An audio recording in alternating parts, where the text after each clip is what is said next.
em nome de Jesus. Queria que você abrisse a sua Bíblia aí no livro de Jó, capítulo 1. Esse primeiro é um texto que a gente conhece demais. E eu queria compartilhar algo que Deus colocou no meu coração nessa tarde aqui com os irmãos. A palavra do Senhor diz assim: havia um homem na terra de Uz, cujo nome era Jó, homem íntegro, reto, temente a Deus, e que se desviava do mal. Nasceram-lhe 7 filhos e 3 filhas. Possuía 7.000 ovelhas, 3.000 camelos, 500 juntas de boi e 500 jumentas. Era também muito numeroso o pessoal ao seu serviço, de maneira que este homem era o maior de todos os do Oriente. Seus filhos iam às casas uns dos outros e faziam banquetes, cada um por sua vez, e mandava convidar as suas irmãs, no caso eram 3, a estarem comendo e bebendo com eles.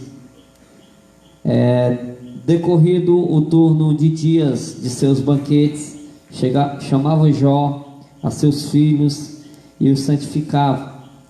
Levantava-se de madrugada e oferecia holocaustos segundo o número de todos eles, pois dizia: talvez tenham pecado os meus filhos e blasfemado contra Deus em seu coração. Assim o fazia Jó continuamente. No dia em que os filhos de Deus vieram apresentar-se perante o Senhor, veio também Satanás entre eles. Então perguntou o Senhor a Satanás: de onde vens? Satanás respondeu ao Senhor e disse: de rodear a terra e passear por ela. Perguntou ainda o Senhor a Satanás: observasse meu servo Jó, porque ninguém há na terra semelhante a ele, homem íntegro, reto, temente a Deus, e que se desviava do mal. Então Satanás respondeu o Senhor: porventura Jó debalde teme a Deus? Acaso não o cercaste com saber a ele e a sua casa e tudo quanto ele tem? A obra de suas mãos abençoaste, e os seus bens se multiplicaram na terra. Estende, pois, a mão e toca-lhe em tudo quanto tem, e verás se não blasfema contra ti na tua face.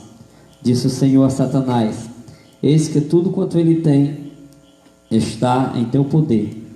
Somente contra ele não estenda a mão. E Satanás saiu da presença do Senhor. Amém? Pai, nós queremos te louvar nessa noite, agradecer por mais esse dia, por mais essa oportunidade que tu tem nos dado, estarmos aqui, Deus, nesse lugar que hoje aqui representa a tua casa, porque nós estamos reunidos aqui e você também está, com certeza, em nome de Jesus. Nós cremos assim, porque a tua palavra diz: abre o nosso coração nesse momento, o nosso entendimento, para que a gente possa crer na tua palavra e transmitir ela em nome do Senhor Jesus. Glória a Deus. Queridos, hoje eu queria ministrar para os irmãos uma palavra que Deus colocou no nosso coração, usando um provérbio popular que diz que tem males que vêm para o bem. E eu queria compartilhar a história desse grande homem de Deus, do homem chamado Jó. Todos nós conhecemos, mesmo aquelas pessoas que não leem a Bíblia, eles já ouviram falar de alguma vez a história desse grande homem que Deus preparou para que a sua história ficasse ali escrita na sua palavra para nos ensinar. E Jó, queridos, eu tive lendo o livro dele nesses dias e hoje eu terminei, foi o último capítulo 42, e em toda a história de Jó, pelo menos aqui está registrado no livro, que são os fatos mais importantes da história de Jó, só tem 2 capítulos que Jó está bem.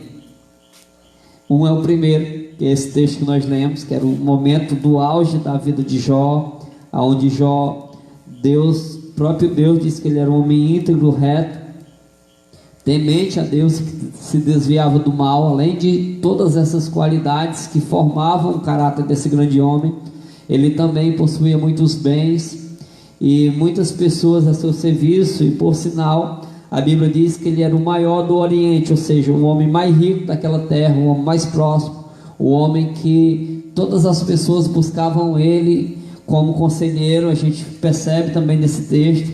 Então, de toda a história de Jó registrada na Bíblia, os momentos que ele está melhor é no capítulo 1 e no último capítulo, quando ele restaura tudo aquilo que foi perdido. E do capítulo 2 até o 41, você vê um Jó defamado pelas pessoas, um Jó que agora é um homem desacreditado. Tem um momento que ele diz que nem os seus empregados obedecem mais à sua voz, eles zombam dele. E a gente vê Jó agora no estado de miséria terrível. Mas por que Deus permite que aconteça isso com um homem tão, digamos assim, tão certo, tão reto, tão temente a Deus que nem Jó? Eu creio, queridos, que todas as situações que acontecem na nossa vida, por mais ruim que seja, aparentemente, olhando numa ótica humana, numa visão humana, elas são para o nosso próprio bem. Nós aprendemos isso no capítulo 8 de Romanos, quando o apóstolo Paulo diz, no capítulo 8, versículo 28, ele fala que todas as coisas contribuem para o bem daqueles que amam a Deus e que foram chamados segundo o seu propósito. Nessa noite eu queria lhe perguntar, você que está aqui conosco, você que está nos assistindo pelo Instagram e pelo Facebook, você crê que você ama a Deus e que você foi chamado segundo o propósito dele, sim ou não? Amém? Você crê nisso? Pois então, tudo que acontecer na sua vida, não se preocupe, foi permissivo por Deus para que você cresça mais na presença dele. Todas as coisas contribuem para isso. O apóstolo Paulo diz: todas as coisas contribuem para isso. Pastor, mas que coisa seria essa? Uma enfermidade. Às vezes, queridos, Deus permite enfermidades na vida do fiel, sabe para quê? Para a gente conhecer Ele mais verdadeiramente. Às vezes uma falência, às vezes você tem um empreendimento, você é um empresário, ou você perde seu emprego, ou você fica sem renda nenhuma. Por que Deus permite isso, amados? Muitas vezes, sabe por quê? É para você criar confiança somente nele, para nós vermos, amados, que a nossa dependência, que a nossa força, que todo o nosso sustento vem do Senhor. Pastor, mas eu não preciso trabalhar. Não precisa, amados. Tem coisas que Deus vai nos dar, digamos assim, de brinde, gratuitamente, mas tem coisas que Ele vai nos ensinar a fazer, e nos momentos que nós não podemos fazer, aí sim, aí Ele entra em ação. O salmista Davi, no Salmo 23, versículo 4, ele diz assim: olha, ainda que eu andasse pelo vale das sombras da morte, eu não temeria mal algum. Sabe por quê? Porque eu sei que o Senhor está comigo. Então ele confiava plenamente na pessoa de Deus. Ou seja, Deus não estava com ele só na fartura, mas também na escassez. Deus permite aqueles momentos difíceis, para quê? Para que a gente venha se superar e venha buscar mais Ele em espírito e verdade. Sabia que os momentos mais difíceis da nossa vida são aqueles que nós buscamos a Deus com mais intensidade? Tem crente que não sabia orar, aprendeu a orar agora, depois surgiu o coronavírus. Tem crente, queridos, que não gostava de ler a Bíblia, agora está lendo. Ele está mais próximo de Deus ou não? Lógico. Quanto mais nós buscamos o Senhor, mais próximo a gente vai estar dele. Então Deus permite coisas na nossa vida, queridos, tempestades, momentos de tribulação, sabe para quê? Para a gente aprender que Deus é o sustentador das nossas vidas. Talvez você esteja aí na sua casa, na quarentena, nesse momento, sem poder sair, sem saber como é que vai ser o final dela, sem saber como é que vai ser a economia, sem saber que vai voltar para o seu emprego, sem saber de onde é que vai arrumar o teu sustento. Mas eu te digo que a palavra do Senhor diz que nunca vi um justo desamparado e nem a sua descendência mendigar um pão. Você é justo diante de Deus? Você é fiel, Senhor? Pois Deus te diz que você não vai ficar desamparado, e nem os seus descendentes vão mendigar pão algum. Sabe por quê? Porque Ele supre. Pastor, de onde é que vem? Não sei. Se for preciso, Deus manda um pássaro trazer comida para ti, como Ele fez com Elias. Tem aquela historinha, né, da irmã que estava precisando de uma cesta básica e um macumbeiro mandou para ela. Não sei se vocês já viram. Diz que o macumbeiro encheu um carro e enviou de alimento para essa crente, que a crente estava orando, e disse que quando as coisas chegaram lá, o mensageiro que levou disse assim: olha, quando ela perguntar quem foi que deu, disse que foi o macumbeiro que mandou. E a mulher recebeu e nada de perguntar, e o mensageiro já descarregou tudo, e nada dela perguntar, e aí já estava na hora dele ir embora, e ele estava aperreado, já pensando que ela não ia perguntar quem ela tinha mandado. E daqui a pouco ela não pergunta, e é o mensageiro que leva os alimentos. A senhora não vai perguntar não quem foi que mandou isso? Ela disse, nem lembrei. Mas quem foi que mandou mesmo? Porque crente não exalta homem, né? Crente exalta Deus. Se Deus usar um homem para nos dar uma cesta básica, ou nos abençoar com alguma coisa, a gente recebe e agradece Ele, mas a gente sabe que Ele veio porque Deus mandou Ele vir. Então a glória vai para o céu, não é assim? E ela disse, eu nem lembrei, mas quem foi mesmo que mandou? Ela disse, foi um macumbeiro que mandou. Diz que essa mulher deu um pinote para cima e um glória a Deus tão alto, quase estremece a telha.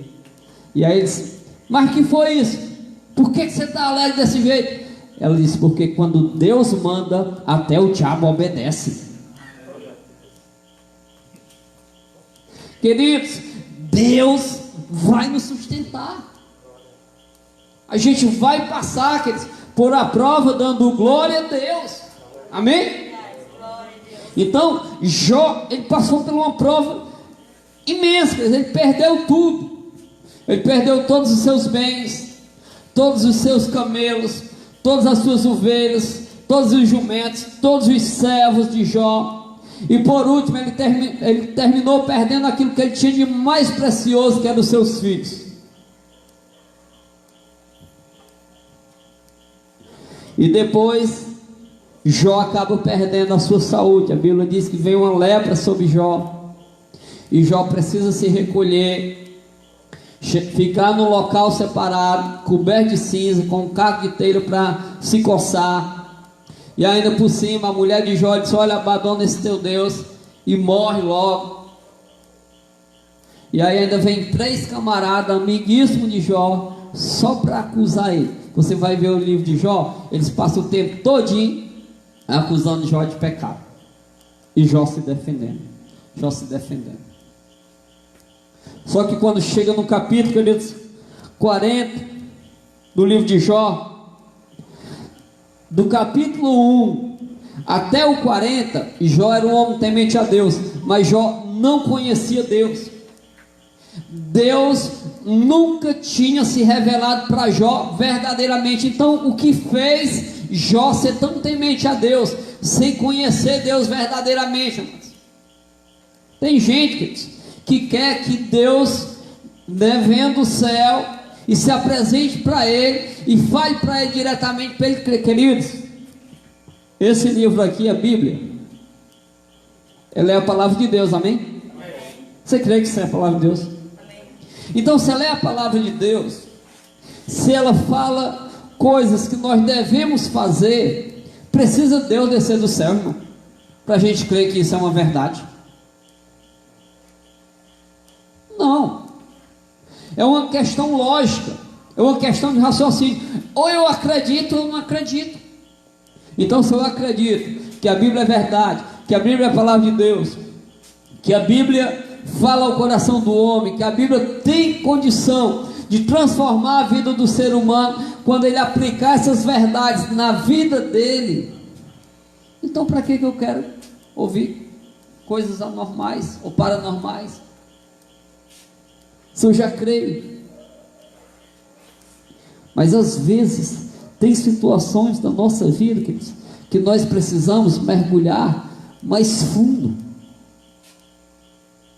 A gente tem de crer na palavra, a gente tem de crer no Deus de Abraão, no Deus de Isaac, no Deus de Jacó. Em todo o contexto bíblico, depois de Abraão, Isaac e Jacó, você vai ver alguém falando assim, que são descendentes: olha, eu sigo o Deus de Abraão, de Isaac e de Jacó. Todos esses que falavam isso, queridos, eles falavam isso, sabe por quê? Porque eles conheciam o Deus de Abraão, de Isaac e de Jacó, mas eles não tinham ainda experiências com esse Deus, porque a partir do momento que eles tivessem experiências com esse Deus, eles começariam a dizer: olha, eu sirvo o Deus de Abraão, Isaac e Jacó, mas o mesmo Deus que eles serviram foi o mesmo Deus que habita em mim e que age através de mim também. No capítulo 40, Deus fala com Jó, e ele fala abertamente com Jó, e ele começa, queridos, a revelar a Jó o porquê ele estava passando por isso. Queridos, tem situações na nossa vida, que essas situações nós chamamos de situações permissivas por Deus, que aos nossos olhos parece ser ruim. Tipo, esse contexto que a gente está vivendo agora, a gente não pode trabalhar, a gente não pode sair de casa, a gente não pode abrir a igreja para cultuar o Senhor lá na igreja junto com os irmãos, a gente não pode dar um abraço, a gente não pode beijar as pessoas, a gente não pode nem pegar na mão. É uma situação ruim? Situação ruim. A situação de Jó era ruim? Quando ele estava com a sua lepra, tinha perdido, era ruim. Mas por que ele precisou passar por isso? Sabe por quê, queridos? Porque ele precisava conhecer Deus verdadeiramente. Você vai ver isso lá no capítulo 42 de Jó, versículo 5. Quando Deus termina de falar, Jó diz assim: olha, agora eu sei que eu te conheço, não só de ouvir falar, mas eu te conheço verdadeiramente. Queridos, Deus quer nos revelar na nossa intimidade. Deus, queridos, quer te usar no local que você está. Como, pastor? Não sei, mas Deus vai nos usar de forma diferente. E às vezes vai ter coisas que você vai fazer da sua naturalidade com Deus, que vai manifestar uma grande obra ao redor de você. Talvez na tua casa, talvez você vai ganhar o seu marido para Jesus, talvez o seu filho, talvez seus pais, talvez o seu vizinho, não sei, mas Deus vai realizar grandes obras na tua vida, nesses dias difíceis. Sabe por quê? Porque nós vamos buscar Deus verdadeiramente, e muitos de nós só conhecíamos Deus de ouvir falar, mas não tínhamos experiências com Ele. Hoje eu recebi uma mensagem de um amigo meu. Essa mensagem ele me enviou às 16 horas e 3 minutos. E eu fui ver ela depois de 1h10 que ele tinha me enviado. Na realidade eu vi ela 17 horas e 13. E esse rapaz, ele se considerava ateu. Ele é compositor, fazia louvor, mas ele não acreditava em Deus. E a gente se encontrou assim várias vezes, e conversamos muito, tivemos uma convivência aí de amizade, sei lá, de 2, 3 anos. E ele foi embora, e ele se dizia ateu. Aí hoje ele me mandou uma mensagem, eu respondi para ele, que foi a melhor mensagem que eu li hoje. Ele botou assim: olá, Paulinho, só quero te dizer uma coisa, você foi sal e luz para mim durante todo o tempo que nos conhecemos, Eu tenho um respeito enorme por você e quero compartilhar contigo uma coisa que eu descobri agora: Deus existe. E eu fiquei tão feliz, irmãos, porque ele teve esse encontro com Deus, mesmo não acreditando. E esses momentos, essas situações, esse caos, as tempestades, as dificuldades, as tribulações, às vezes a perca de emprego, às vezes uma enfermidade, queridos, é um momento que Deus usa para quê? Para que a gente se encontre com Ele verdadeiramente, porque o nosso Deus é o supridor de todas as coisas que nós necessitamos. Quando Jesus, em Mateus capítulo 6, versículo 33, diz assim: olha, buscar em primeiro lugar o reino de Deus e a sua justiça, e as demais coisas vos serão acrescentadas. Daqui a pouco eu volto. Está preocupado? Está ansioso? Está com crise de ansiedade? Não sabe como é que vai acontecer? Não se preocupe. Vou falar que nem o presbítero Alex: viva o hoje.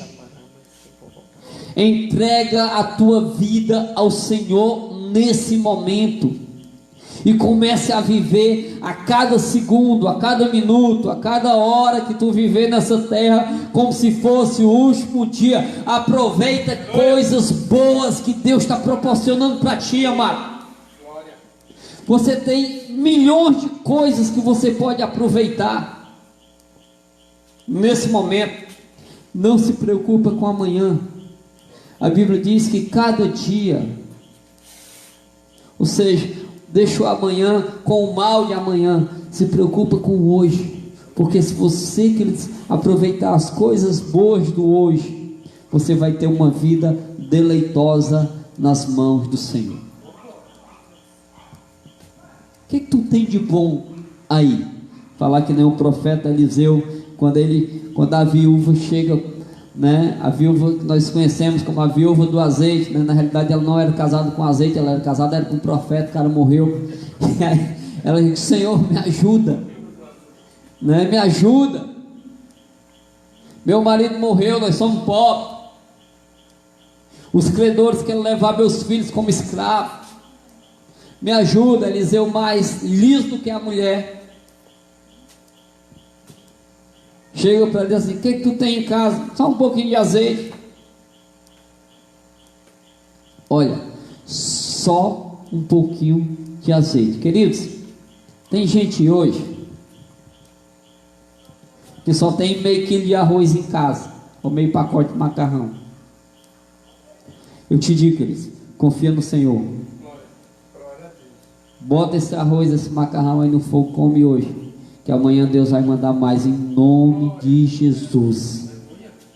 Você não vai morrer nesse momento.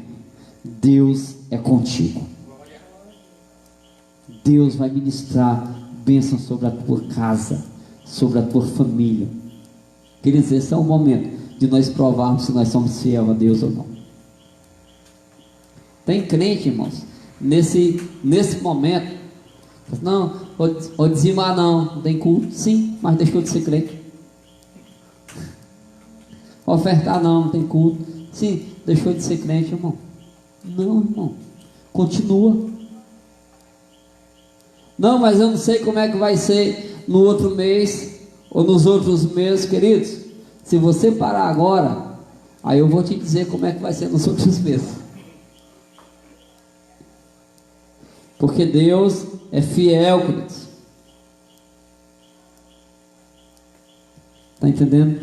Então a gente precisa, queridos, continuar na fidelidade com Deus, em todas as áreas. Pastor, tem uma família perto da minha casa que está passando necessidade. Queridos, você tem como abençoar? Abençoa, meu irmão. Não se preocupa não. O cara que tem roçado sabe, ele planta um caroço de milho, ele colhe uma espiga. Eu nunca contei quantos calos de milho tem no espiga, eu não sou meio pereira mole não, mas tem gente que sabe, 200 sei lá, ou mais, e tem pé de milho que dá 2 espigas, né? Só de um caroço, queridos. Semeia, amados, na vida do outro. Olha, Só para você entender, tem coisas na nossa vida que é pão e tem coisas que é semente. Semente, ninguém come. É para ela ser semeada. A gente que era do interior, a gente vê ainda hoje, às vezes no verão, os irmãos aqui que já foram do interior sabem, que o agricultor, ele tira a boa semente, e ele guarda no litro, né? Uma garrafazinha, ele pendura na telha, no caibro da casa. Às vezes 2 litros, 3 litros de feijão, 4, e de milho também, que é o que nós plantamos aqui na nossa região. E o resto vira pão, ou seja, vira comida. Aquela é a semente. O resto é o que ele vai consumir. No decorrer do inverno, no final, até chegar no outro inverno, que aqui o nosso verão, às vezes é de 7, 8 meses de verão, aquele pão, aquela semente que se transformou em pão, às vezes se acaba. Às vezes ele olha, não tem mais. Aí ele olha para a semente que está empendurada. Dá vontade dele comendo lá. Não tem nada. Só que aquela semente, se ele comer ela, ele acabou com o roçado dele do outro ano. Só para a gente entender. Semente ninguém come. A gente semeia. E quando nós conhecemos Deus verdadeiramente, todas essas coisas Ele nos ensina. Então nessa noite, queridos, eu queria compartilhar com você essa mensagem que Deus colocou no meu coração, que todas essas lutas que nós estamos passando, todo esse caos, todo esse problema que o coronavírus causou, certo? Não é para a nossa morte, mas sim para a nossa vida. Nós vamos sair mais fortes. Nós vamos passar por essa luta, queridos, e sairmos vitoriosos em Cristo Jesus. Amém?